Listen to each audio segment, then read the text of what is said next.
And then you talked about how you would use, like, kind of when you're modeling these words, you would say like outside and then press the outside button. So the idea with that is showing that, um, I guess saying that you would say the word outside and then Stella could hear that and understand it, but then show that her way of saying outside to you is by pressing that button, right? Exactly. So it's just showing, I'm saying the word, she's hearing it, and I'm saying it at the right time, like when we're going outside, not just randomly throughout the day.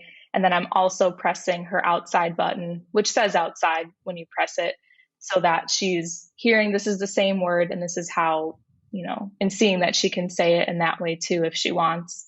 So it's very naturalistic. I didn't use treats at all to reinforce her pushing a button. I didn't give her a command to like say a word. I just truly gave her the opportunity to use words if that was something that she wanted to do.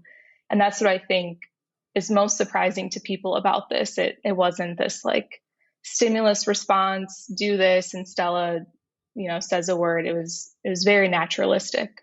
That was something that I was kind of shocked. I would think that, me not understanding how language works and everything, and having, been through a bit of training with my dog, I was surprised that you never like literally took her paw and pressed it down for her. I was like, Hmm. how is she ever going to know that she could even push it? But you didn't do that at all because it would be like putting words in her mouth, right? Exactly. Because if you think about it, you can't physically pull words out of someone's mouth who's talking with verbal speech. And so that's not how we would teach a child to talk, because obviously you can't force someone to say something. And so we want to give the same respect to people who are using devices to communicate too, and allow them to go through all the same milestones that kids who are communicating with verbal speech go through. And that's, something that's a big skill that goes along with that is imitation. So kids learn to talk through imitation. They hear us saying words, they try to make the sounds, they see their parents making sounds and words, and they try to say them back. They imitate, clapping and waving, gestures, all kinds of things. And dogs are able to imitate us too. So that was one of, the biggest like flags for me of, maybe Stella would be able to use words because dogs imitate humans' gestures and understand humans' gestures. So at, in the initial stages of this, she was imitating me when I was pushing a button. Then she would go over and push the button. And then she learned to do it on her own, without my cueing or anything. Hmm. Yeah, well, and that's what's so, I feel like some of the criticisms of, like Coco or other animals who have learned to speak like this is that it's, they're like, oh, well, the trainers are giving them subtle cues, or there's, Hmm. they've just learned to push this and then they get a reward or something. But Right. again, I think because you are not a dog trainer, you're, specializing in speech, you went about it the correct way, where I don't think any of that could be said about this, about you and Stella. Exactly. And that's something I think, yeah, that's often the first thought that people have. And then once they start watching videos or read the book, it just all that goes away because it wasn't even the same process at all. And, Stella uses her words when we're not in the same room. It's not just with us. If she's with family or friends or a dog sitter, she's able to communicate in the same way. And we're not giving her those directions of what to say when.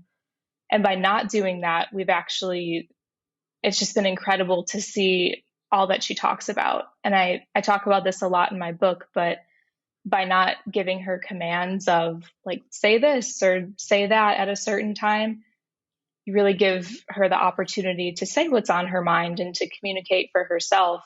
And that has been far more rewarding to see what she's actually thinking about and hear her actual thoughts instead of just say this because I think you should be saying this right now.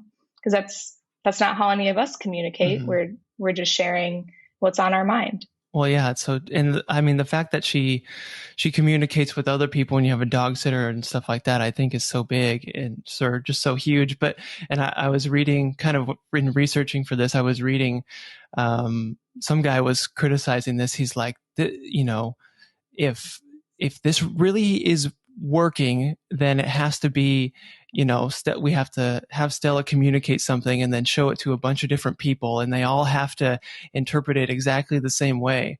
But I'm like, Mm-hmm.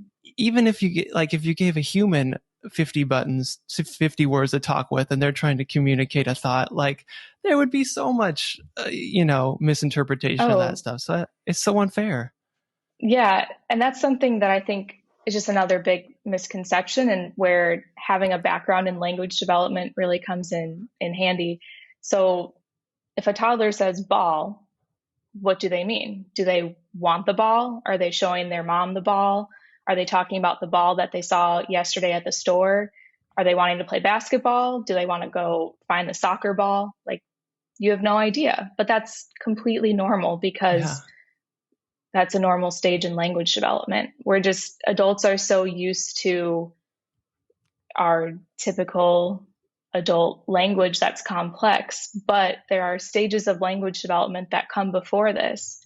And I think that's what a lot of people just don't realize because they wouldn't have a reason to think about that. Hey, thanks for watching this video. This is my dog, Murphy, and these are dog treats. Now I'll give Murphy one of these dog treats, and all you have to do is press the like button.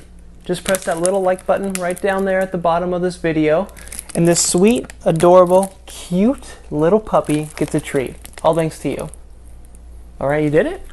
Okay, I believe you if you said you did it. There you go, Murph. She got that treat because of you. Now, I'll eat one of these treats. And all you have to do is click that subscribe button right there, pointing to it. Just click that subscribe button, subscribe to Curiosityness with me, Travis DeRose. Get lots of good video, and I'll eat this treat. All right, you did that too? That's not very good. Bro, not very good.